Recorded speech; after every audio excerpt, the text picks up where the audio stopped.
the American Southwest, full of vast deserts, towering red rocks, ancient slot canyons, and landscapes that genuinely feel like another world. I've visited this region a few times over the years, always based out of Las Vegas, and everything you're going to see in this video is within a day trip from the Strip. So come along with me and let's explore the desert. Hello and welcome to another vlog. But today I'm going to walk around the Vegas Strip, explore a little. I've been here once before, like 10 years ago. It'd be good to go back around and see everything again. I remember really liking the Venetian, so I'm going to check that one out.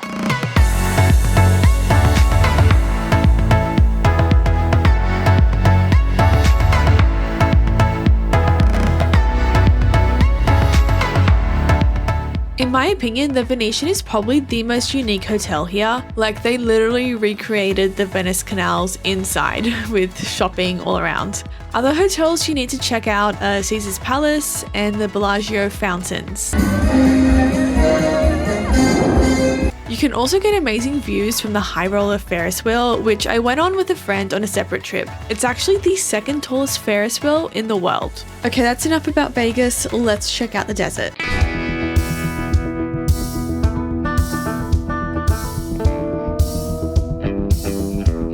Hello from Valley of Fire State Park. Valley of Fire State Park is about an hour's drive from Vegas. I did this trip as a half-day tour, and honestly, nothing could have prepared me for just how red everything was. The scale and color of the rock formations were out of this world. At the Valley of Fire, it's super cool. There's all these super bright orange red rocks. Apparently they're red from the iron that's in them. They have all these different colors and little caves.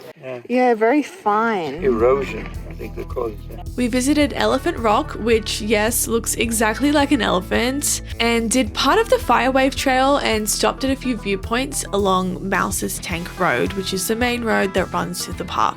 Do you like my new sunglasses? I thought I'd give them a go. Don't you just love it when you find a spot to take a photo with? Like, you start a trend and then everyone else sees, oh, actually that looks good. I want one there too. Because that just happened. I got one between these two rocks.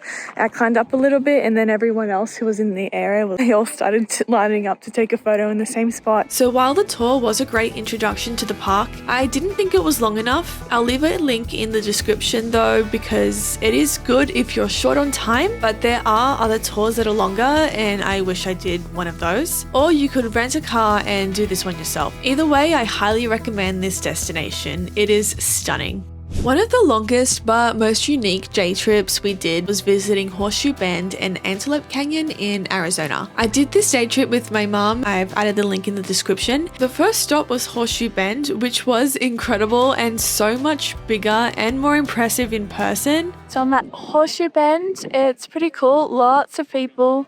The sun is setting behind me. I actually stopped off here on a separate trip with my dad at sunset a few years back, and it was even more magical at this time. So if you can make it there and maybe stay the night in Page, Arizona, I recommend doing that. Just a short drive from Horseshoe Bend is the famous Antelope Canyon. It is stunning. It's sacred to the Navajo people, so the only way to visit is by booking a tour. I actually came here twice, once with my dad where we went to Upper Antelope Canyon, and once with my mum to Canyon X, which is just a different area of the same canyon. Filming wasn't allowed here, so here are some pictures. If I had to recommend one, I would go with Canyon X. It's less crowded and you experience two different styles of canyons in one visit. About 2.5 hours from Vegas is Death Valley National Park in California, and driving through it literally felt like we were on another planet. Death Valley holds some pretty extreme records. It's the hottest place on Earth and contains the lowest point in North America, sitting well below sea level. We booked an afternoon tour here from Vegas, which was just enough time to see the four main highlights of the park.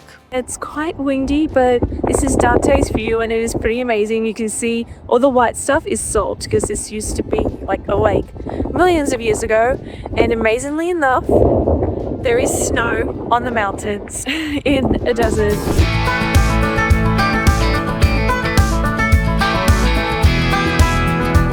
So I'm currently at Badwater Basin. I'm currently walking on salt. That is not snow, it's salt, which is pretty cool. Thankfully there's a breeze, otherwise it'd be quite hot. This is the lowest area. It's below sea level in the continent of America, I believe.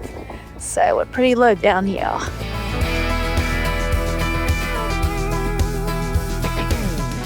So this is artist's palette, and it's got all these different colors over the rocks. Pretty cool. Whoa, whoa, whoa, whoa, whoa, whoa, whoa, whoa. So I'm at a popular sunset spot, which is in Brixie Point, and it's just set behind the mountains and just has really cool textures over here with all this mountains or sand dunes or whatever they are.